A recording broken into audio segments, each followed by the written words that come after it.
Okay, here at the Corgi Bootleg production shops, we're always looking for ways to make O-gauge power units into standard gauge power units. And what I've been working on lately is the Lionel Alco, the post-war.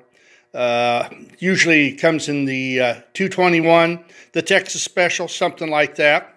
Now this is the first one that I changed, and this is great. But really the wheels are a bit too high. They come above the base plate here. So I was looking for a way to shrink it down. And what I did was I found a way to modify tinplate wheels and attach them to the axle. And what I did was I took the gear wheel off of the diesel. I faced it. I turned it down really thin. That's 0.30. Approximately is the thickness on this. That's from gear to face. And of course I drilled it out with a 13 and I put a set screw in it, as you can see there. Then these are a pair of standard American Flyer standard gauge wheels off of their flexible freight trucks. I mounted this up in a 3-jaw chuck on the lathe, bored it out all the way through with a 13, and then I took a axle collet, get everything. I've got a jig for this. I mount it on a shaft. I mount the axle collet where I want, set the set screw on it. Then I take and I push, I've got a nut on the front. I tighten it all up. I heat it and I solder it. Then you take that rascal and you put it on the axle that you want to put it on, and you put it in your high-speed drill and you spin the ever-living hell out of it to see whether or not it's centered, which they are. They really work good. So here it is with the lower profile wheels.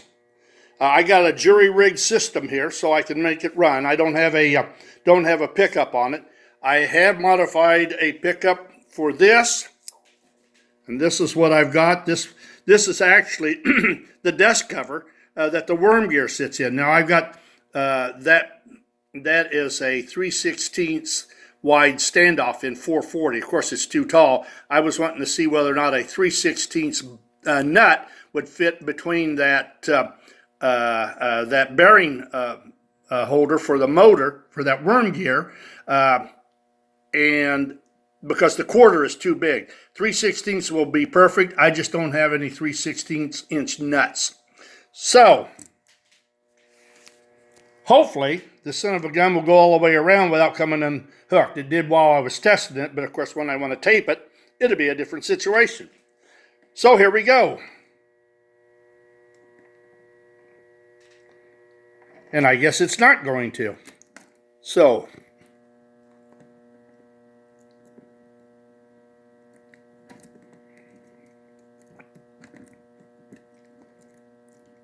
this is what happens when you don't make things permanent. There we go. And of course it came loose again.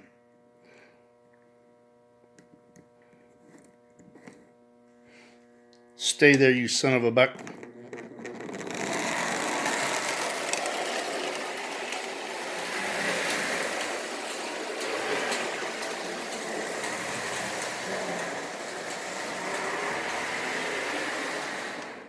Yep, the wires came loose. The best laid plans of mice and men. But let me show you what I got. Hopefully, I can get it taken apart and we can see it better. But this is how I converted it.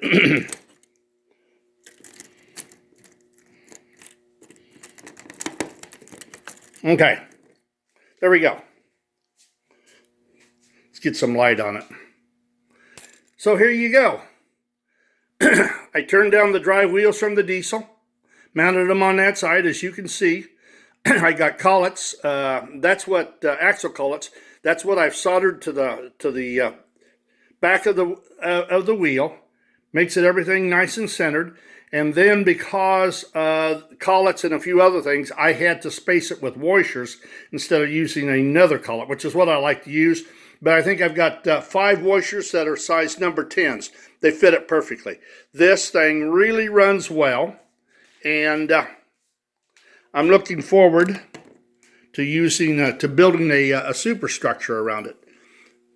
But that's where we're at right now. I will also put a dust cover on this one. It doesn't need a dust cover. It can come with one, but that's how I'm going to mount the pickup. So it's a self-contained unit. But that's where we're at right now with here at Corgi Land, the Corgi Bootleg Production Shop.